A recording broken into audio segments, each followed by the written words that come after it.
Good morning students. बेटा आज हम स्टडी करेंगे मूवमेंट ऑफ कर्वेचर। इससे पहले हमने स्टडी किया था मूवमेंट ऑफ लोकोमोशन। वहाँ पे हमने देखा था कि कोई भी प्लांट जो होता है या प्लांट का कोई पार्ट होता है एक जगह से दूसरी जगह पे चला जाता है, खास करके उसके जो कंपोनेंट्स होते हैं वो मूवमेंट करते हैं, ठीक है।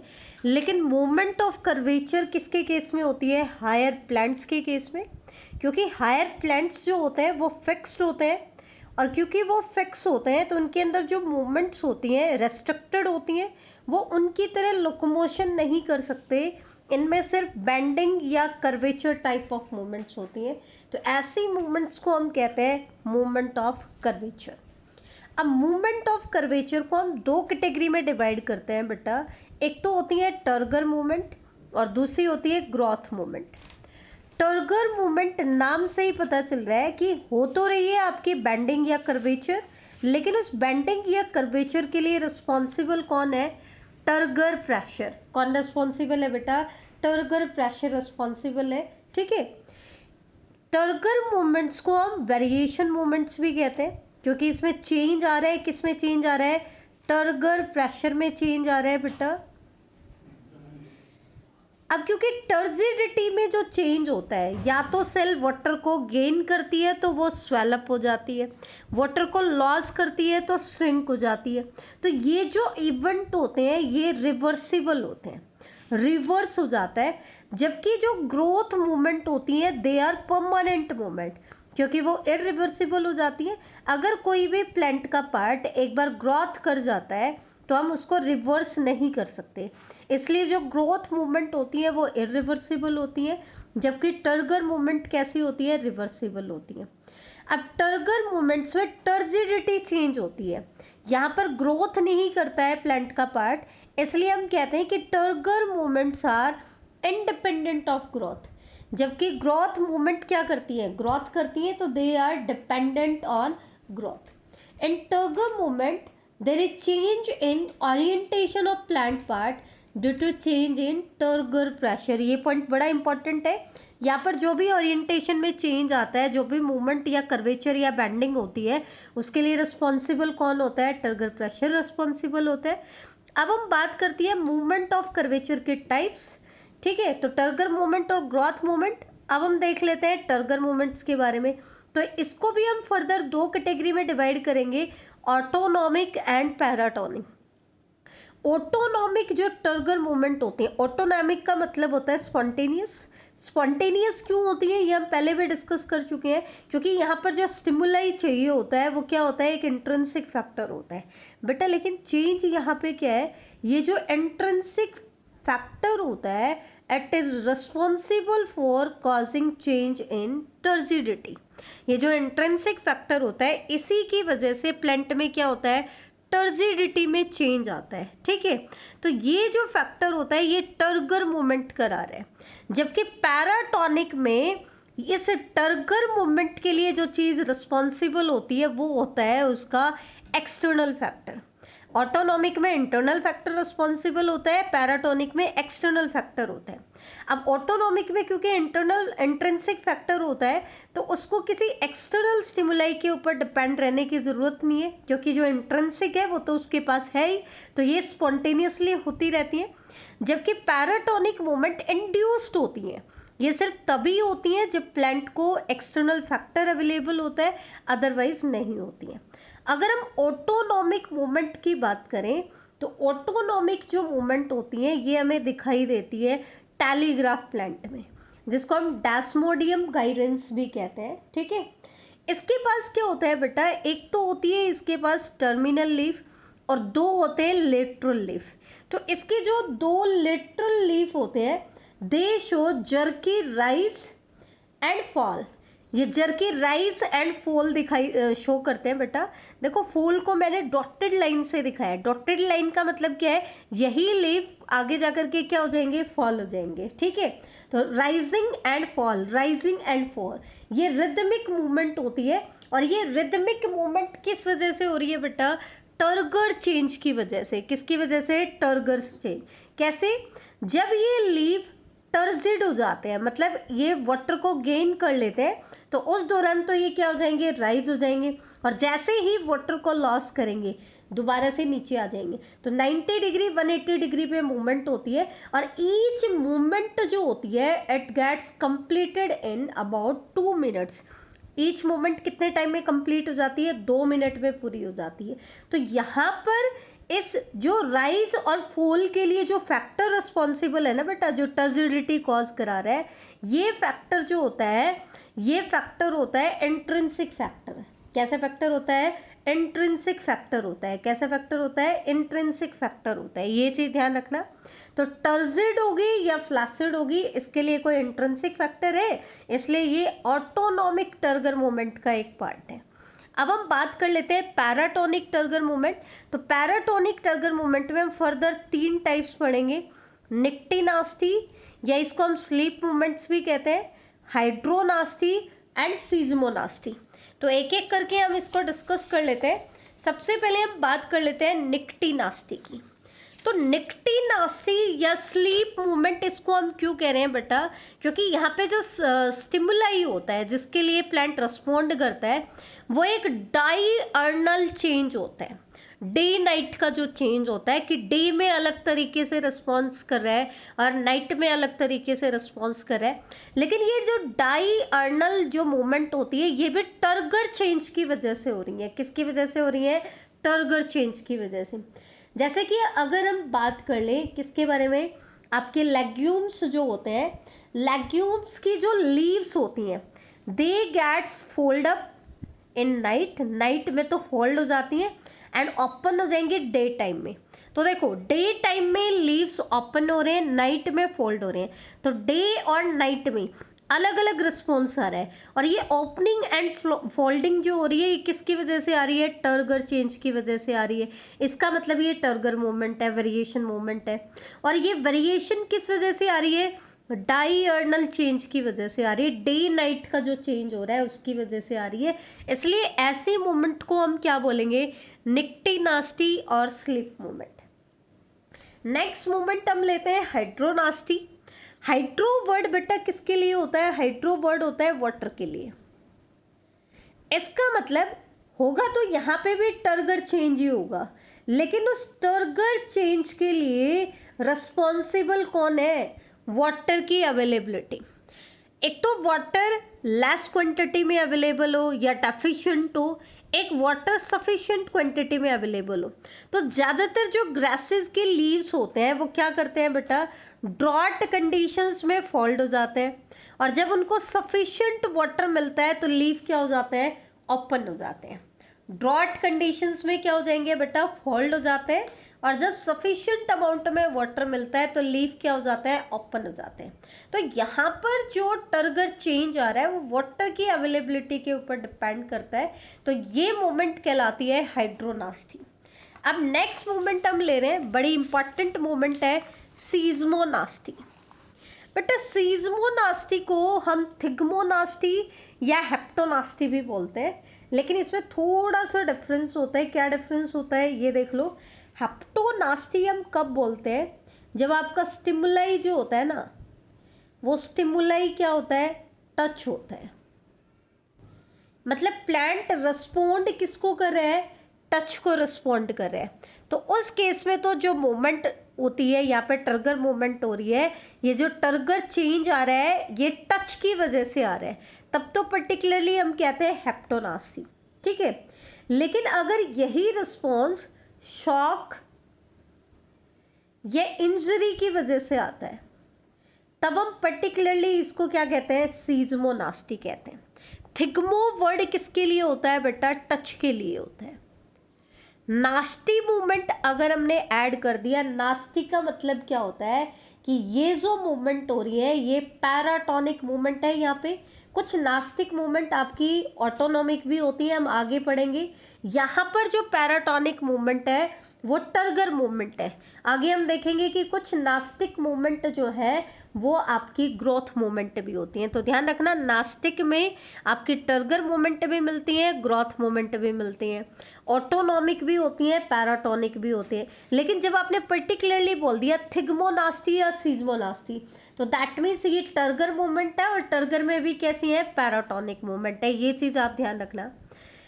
अब हम बात कर लेते हैं सीज़मोनास्टी या थिग्मोनास्टी में अगर हम देखें तो एक एग्जाम्पल आता है सेंसिटिव प्लांट का। सेंसिटिव प्लांट हम किसको कह रहे हैं बेटा? छुई मुई का जो पौधा होता है उसकी हम बात कर रहे हैं, मिमोसा पुडिका। एनसीईआरटी की बुक में लिखा हुआ है मेंबर्स ऑफ मिमोसे फैमिली।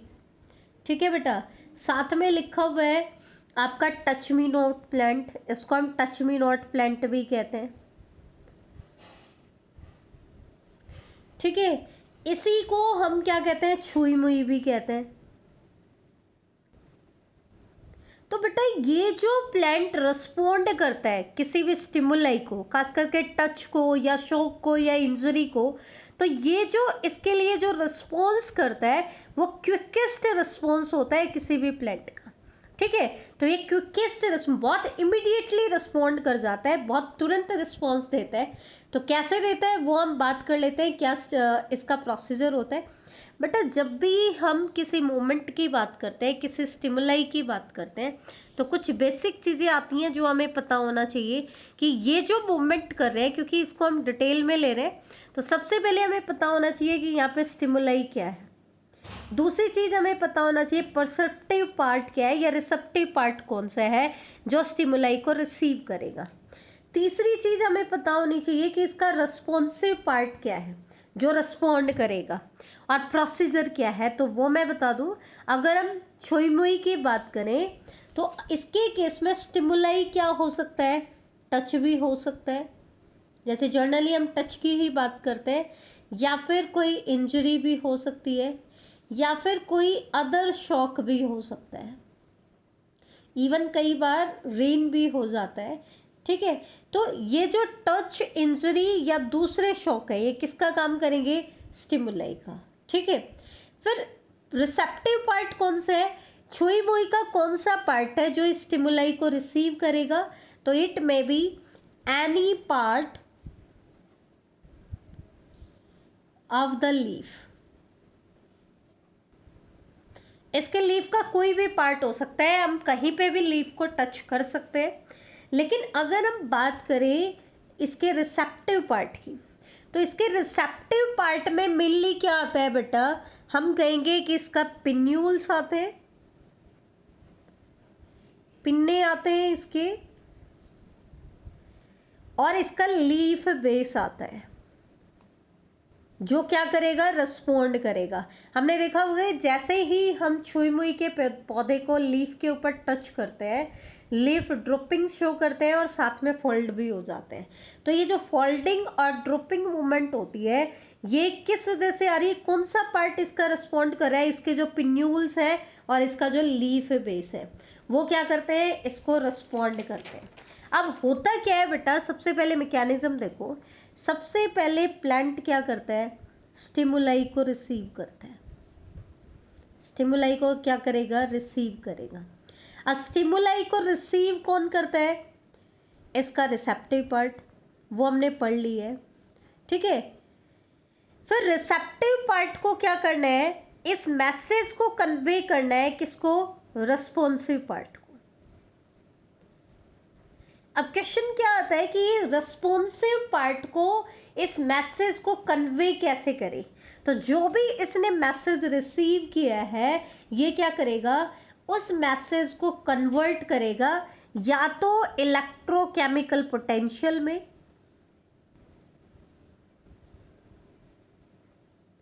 या तो किस में कन्वर्ट करेगा?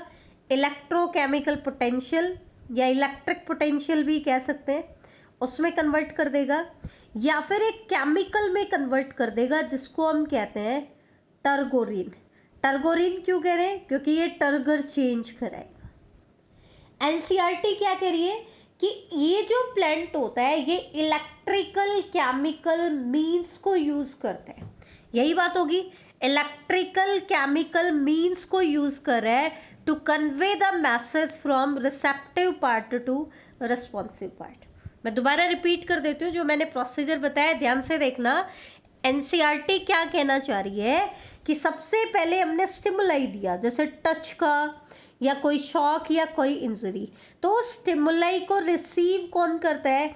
इस प्लांट का रिसेप्टिव पार्ट, और रिसेप्टिव पार्ट कौन सा है, लीफ का कोई भी पार्ट, ठीक है। फिर रिसेप्टिव पार्ट क्या करता है, इलेक्ट्रोकेमिकल मीन्स को यूज करेगा इस मैसेज को रिस्पॉन्सिव पार्ट को देने के लिए, ठीक है। कैसे, वो क्या करेगा, उस स्टिमुलाई को रिसीव करके उस मैसेज को या तो इलेक्ट्रोकेमिकल पोटेंशियल में कन्वर्ट कर देगा या एक केमिकल बना देगा जिसको हम बोलेंगे टर्गोरिन। टर्गोरिन क्यों बोलेंगे बेटा इसको, क्योंकि ये केमिकल टर्गर चेंज कराएगा। क्या कराएगा, टर्गर चेंज कराएगा। आई बात बेटा समझ में। फिर क्या होता है, रिस्पॉन्सिव पार्ट को रिस्पॉन्ड करना है। कैसे रिस्पॉन्ड करेगा, ये तो हमें पता है कि टर्गर चेंज होना है। अब टर्गर चेंज कैसे होगा, आपको पता है, पहले आपके जो पिन्यूल्स है वो स्ट्रेस्ड है। कैसे है, स्ट्रेस्ड। हमें क्या कराना है, उसके ड्रॉपिंग करानी है। इवन जो इसके लीव्स होते हैं उनका जो पिटियोल होता है पहले स्ट्रेच था, हमें उसकी भी क्या करानी है, ड्रॉपिंग करानी है। लीव को हमें फोल्ड कराना है, जो इसके जो पिन्यूल्स हैं उनकी हमें फोल्डिंग करानी है, तो हमें फोल्डिंग और ड्रॉपिंग चाहिए। अब क्योंकि फोल्डिंग और ड्रॉपिंग तो कब होगी, जब इसके रिस्पॉन्सिव पार्ट जो है वो वाटर को लॉस करे। और आपको पता है स्टोमेटल क्लोजिंग ओपनिंग हमने पढ़ी है कि वाटर का लॉस कब होगा, जब पोटेशियम आयन का ई फ्लक्स होगा। ई फ्लक्स मतलब रिमूवल। तो इसका मतलब क्या है कि जो भी रिसेप्टिव पार्ट है, मतलब आपके पिन्यूल्स, पिन्ने और लीफ बेस, वो क्या करेंगे, पोटेशियम आयन को एक्सर्ट करेंगे और फिर उसकी वजह से वाटर का लॉस होगा। यही पार्ट वाटर को लॉस क्यों कर रहे हैं बेटा, क्योंकि इनकी जो पैरेन्काइमेटस सेल्स होती हैं, यहाँ पे पैरेन्काइमेटस सेल्स होती हैं जो कि थिन वॉल्ड होती हैं, तो वो इजीली क्या कर देंगी, वाटर को लॉस कर देंगी जैसे ही हम टच करेंगे, ठीक है। तो वाटर लॉस की वजह से सेल क्या होती है, श्रिंक होती है। अब वाटर लॉस कहाँ कहाँ से होता है, ये चीज़ ध्यान से देखना। जैसे इसके सरफेस पे ये पिन्यूल्स है, क्या है, पिन्यूल्स, तो पिन्यूल्स का तो अपर सरफेस, और ये जो पिन्ना है इसका लोअर सरफेस, पिटियोल का और पिन्ना का, ताकि लीफ नीचे की तरफ फोल्ड हो जाए और आपका जो पिटियोल है वो ड्रॉपिंग शो करे। क्या शो करे, ड्रॉपिंग शो करे। और साथ में आपका जो लीफ बेस होता है, अब एक बार मैं इन टर्म्स को क्लियर कर देती हूँ। लीफ बेस क्या होता है, पिन्ना क्या होता है, पिन्यूल्स क्या होता है। बेटा एक्चुअल में क्या होता है, जो आपका टच मी नोट प्लांट है इसके अंदर बाईपिन्नेटली कंपाउंड लीव्स होते हैं। कैसे लीव्स होते हैं, बाईपिन्नेटली कंपाउंड। इसको मैं एक बार डिस्क्राइब कर देती हूँ, ध्यान से सुनना। कैसे लीव्स होते हैं, बाईपिन्नेटली कंपाउंड्स लीव।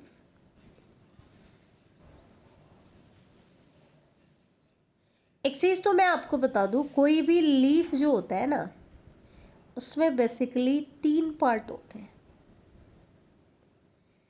ये तो होता है लीफ का फ्लैट पार्ट जिसको हम लीफ ब्लेड या लैमिना भी बोलते हैं। ये होती है लीफ की स्टॉक जिसको हम क्या कहते हैं, पेटियोल कहते हैं। और ये जो नीचे का जो पार्ट होता है जिससे ये लीफ स्टेम से अटैच होता है, इस पार्ट को हम कहते हैं लीफ बेस। तो बेटा अगर ये लीफ बेस स्वोलन हो जाता है, कैसा हो जाता है, स्वोलन, तो इसको हम कहते हैं पल्विनस। तो आई थिंक आपको एक वर्ड तो क्लियर हो गया होगा कि पल्विनस क्या होता है। अब हम बात करते हैं पिन्ना क्या होता है और पिन्यूल्स क्या होता है। तो देखो बेटा, ये आपका लीफ है, ठीक है, सिंपली ये आपका सिंपल लीफ है जिसका जो लैमिना पार्ट है वो एंटायर है। एंटायर मतलब कंप्लीट है। अब होता क्या है, इस लीफ को क्या करना है, कंपाउंड बनना है। अब कंपाउंड बनने के लिए लीफ जो होता है वो लीफलेट में डिवाइड होता है। तो अगर उसके लीफलेट एक बार डिवाइड हो, फर्स्ट ऑर्डर का डिवीजन हो, तो वो बनाएगा पिन्ना। सेकेंड ऑर्डर का डिवीजन हो जाए तो जो लीफलेट बनेंगी वो कहलाएंगी पिन्यूल्स। और थर्ड ऑर्डर का डिवीजन हो जाए तो वो कहलाएंगी पिन्यूलूल्स। क्या कहलाएंगी, पिन्यूलूल्स। ये चीज़ ध्यान रखना, ये चीज़ बड़ी इंपॉर्टेंट है, ध्यान से देखना। तो देखो ये आपका लीफ का लैमिना है। एक बार अगर इसका लैमिना डिवाइड हुआ तो इस तरीके से डिवीजन हो गया, ये देखो। अब आपको क्या लग रहा है बेटा कि ये लीफ है, जबकि ये लीफ नहीं है, ये क्या है, लीफलेट है। तो अगर फर्स्ट ऑर्डर का डिवीजन हो जाता है तो ये फर्स्ट ऑर्डर का डिवीजन होने के बाद ये जो लीफ लाइक स्ट्रक्चर आपको दिखाई दे रही है, इनको हम क्या बोलेंगे, पिन्ना। ठीक है, फिर क्या होता है इसके ऊपर, बेटा ये तो थी मेन मिड रिब, ये है सेकेंडरी रिब, अब इनके ऊपर क्या होंगी, टर्सरी। तो अगर इसका ये पार्ट सेकेंडरी ऑर्डर का डिवीजन कर जाए, ऐसे दो बार डिवाइड हो गया लीफ का लैमिना, सेकेंडरी ऑर्डर का डिवीजन हो गया, तो देखो आपको ऐसे स्ट्रक्चर दिखाई देगी, ये होता है बेटा पिन्यूल्स। ध्यान से देखना बेटा, एक्चुअल में ये आपका पूरा एक लीफ था। क्या था, पूरा एक लीफ था, लेकिन हुआ क्या, फर्स्ट ऑर्डर का डिवीजन हुआ तो ये बने पिन्ना। क्या बन गए, पिन्ना। फिर ये फर्दर डिवाइड हो गए तो ये क्या हो गया, सेकंड ऑर्डर का डिवीजन। तो सेकंड ऑर्डर का डिवीजन हो गया तो ये जो लीफलेट लाइक स्ट्रक्चर दिखाई दे रही है, इनको हम क्या बोलेंगे, पिन्यूल्स। अगर इनमें पिन्यूल्स में थर्ड ऑर्डर का डिवीजन हो जाता तो वो बन जाते हैं पिन्यूल्यूल्स। ये चीज ध्यान रखना बेटा। अब हम आते हैं सीजमोनास्टी पे। देखो बेटा, ये है आपका स्वोलन लीफ बेस। ठीक है, स्वोलन आपको दिखाई दे रहा है, जहाँ पे आपका जो ये लीफ है पूरा का पूरा ये स्टेम के साथ अटैच होता है, ये कहलाता है पल्विनस। क्योंकि ये स्वोलन है इनके केस में, इसलिए पल्विनस कह रहे हैं, अदरवाइज सिंपली हम बोलते हैं लीफ बेस। ठीक है, अब इसमें दो सेकेंडरी ऑर्डर का डिवीजन है, बाइपिनेटली कंपाउंड लीफ है, दो बार पिन्ना डिवाइड हुआ है। तो देखो एक बार डिवीजन हुआ, फिर इसमें फर्दर डिवीजन होगा, तो सेकंड ऑर्डर का डिवीजन हो रहा है। तो नॉर्मली तो क्या होता है, इसके जो पिन्यूल्स होते हैं वो स्ट्रेस्ड होते हैं, लेकिन जैसे ही हम लीफ को टच करते हैं, चाहे हम कहीं पे भी टच करें, तो इन पिन्यूल्स का तो अपर सरफेस और ये जो पूरा पिन्ना है इसका जो लोअर सरफेस है वो, और आपका लीफ बेस के ऊपर जो पैरेन्काइमेटस सेल्स होती हैं, टच करते ही वो सेल्स क्या करती हैं बेटा, वाटर को लॉस करती हैं। ठीक है, क्यों करती हैं, क्योंकि पोटेशियम आयन बाहर निकल जाता है, तो कंसंट्रेशन को मेंटेन करने के लिए वाटर भी क्या हो जाता है, रिमूव हो जाता है, और इसकी वजह से क्या हो जाएगा, ड्रॉपिंग। देखो पिन्यूल्स जो है वो फोल्ड हो गए और पिटियोल ने ड्रॉपिंग शो कर दी है। पहले तो ये अपवर्ड पोजीशन में थे, लेकिन अब क्या हो गया, पिटियोल भी ड्रॉपिंग शो कर गया, और आपके जो पिन्यूल्स थे, जैसे ये पिन्यूल्स ऐसे थे, ये भी क्या हो गए, फोल्ड हो गए। क्या हो गए बेटा, फोल्ड हो गए। ठीक है, तो ये जो मूवमेंट होती है इसको हम कहते हैं सीजमोनास्टी या हेप्टोनास्टी। अगर टच की वजह से हो रही है तो बोलेंगे हेप्टोनास्टी, किसी इंजरी या शॉक की वजह से हो रही है बेटा तो हम बोलेंगे सीजमोनास्टी। ठीक है, एक चीज़ और ध्यान रखना, ये जो रिस्पॉन्स होता है ये बहुत, हम कहते हैं इमीडिएट रिस्पॉन्स होता है। कैसा रिस्पॉन्स होता है, इमीडिएट रिस्पॉन्स। हम क्यों कहते हैं कि ये इमीडिएट रिस्पॉन्स होता है, क्योंकि जो भी हम स्टिमुलाई दे रहे हैं उसके विद इन 0.1 सेकेंड में ही हमें रिस्पॉन्स मिलना शुरू हो जाता है। तो इसका मतलब क्या है कि इसकी स्पीड क्या है, बहुत ज़्यादा है। स्पीड क्या है बेटा, बहुत ज़्यादा है। ठीक है, एक बार लीफलेट ड्रॉपिंग कर दे तो ड्रॉपिंग करने के बाद ये क्योंकि रिवर्सिबल होता है हमने कहा था, तो लगभग 10 मिनट्स के बाद आपका जो लीफ होता है वो रिकवर कर जाता है, क्योंकि हमने कहा था कि ये कैसा होता है बेटा, रिवर्सिबल होता है। ठीक है, और एक चीज़ और ध्यान रखना, स्टिमुलाई जिस पार्ट ने रिसीव किया और जो रिस्पॉन्डिंग पार्ट है उस तक हमने बताया कि जो मैसेज कन्वे करेगा वो इलेक्ट्रोकेमिकल मीन से करेगा, रिस्पॉन्सिव पार्ट जो है। ठीक है, तो वो इलेक्ट्रोकेमिकल स्टिमुल जो भी सिग्नल है वो किस रेट से फ्लो करता है, ये भी चीज़ तुम ध्यान रखना। ये चीज़ भी क्या है बेटा, इम्पॉर्टेंट है बेटा। तीन चीज़ें बड़ी इम्पॉर्टेंट है। एक तो रिस्पॉन्स जो आता है वो 0.1 सेकेंड में ही आ जाता है, बहुत फास्ट रिस्पॉन्स होता है, बड़ा इम्पॉर्टेंट है, ये चीज़ ध्यान रखना। दूसरी चीज़ हमने कही कि इसके केस में क्या होता है, 10 मिनट्स के बाद आपका लीफ क्या कर जाएगा, रिकवर कर जाएगा। और जिस ट्रैवल से ये इलेक्ट्रोकेमिकल सिग्नल फ्लो कर रहे हैं वो रेट भी क्या होती है, हाई होती है। कैसे, ये सिग्नल फ्लो करेंगे 20 सेंटीमीटर पर सेकंड की रेट से।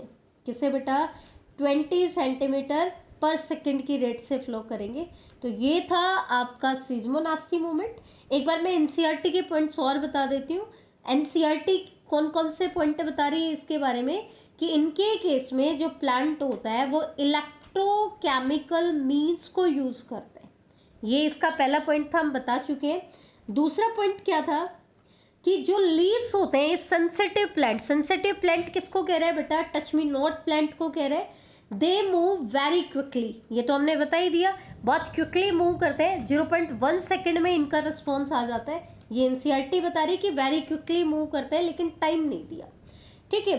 और फिर इसके बाद क्या कह रहा है, plant part tested and the plant part actually move need not be the same. ये चीज़ ध्यान रखना, प्लांट का जो पार्ट स्टिमुलाई को रिसीव कर रहा है और जो प्लांट का जो पार्ट रिस्पोंड कर रहा है, ज़रूरी नहीं है कि वो पार्ट सेम हो। क्यों, क्योंकि हमने बताया कि रिसेप्टिव पार्ट तो कौन है, परसीविंग पार्ट कौन है, लीफ का कोई भी पार्ट, लेकिन रिस्पोंड कौन कर रहा है, पिन्यूल्स, खास करके पिन्यूल्स का अपर सरफेस, पिन्ना का लोअर सरफेस और लीफ बेस, वो क्या कर रहे हैं, टर्जिडिटी को लॉस कर रहे हैं। तो ज़रूरी नहीं है कि स्टिमुलाई का रिसेप्टिव पार्ट और रिस्पॉन्डिंग पार्ट सेम हो, वो डिफरेंट होते हैं। क्या होता है, डिफरेंट होते हैं। रिसीव कोई पार्ट करता है, रिस्पॉन्ड क्या करता है, कोई और पार्ट करता है। लेकिन सबसे मेन चीज़ क्या होती है, ये जो मूवमेंट होती है ये रिवर्सिबल मूवमेंट होती है और वेरी क्विक मूवमेंट होती है, बहुत फास्ट मूवमेंट होती है। तो ये आज का हमारा लेक्चर था। नेक्स्ट लेक्चर में हम इसके आगे कंटिन्यू करेंगे। थैंक यू बेटा।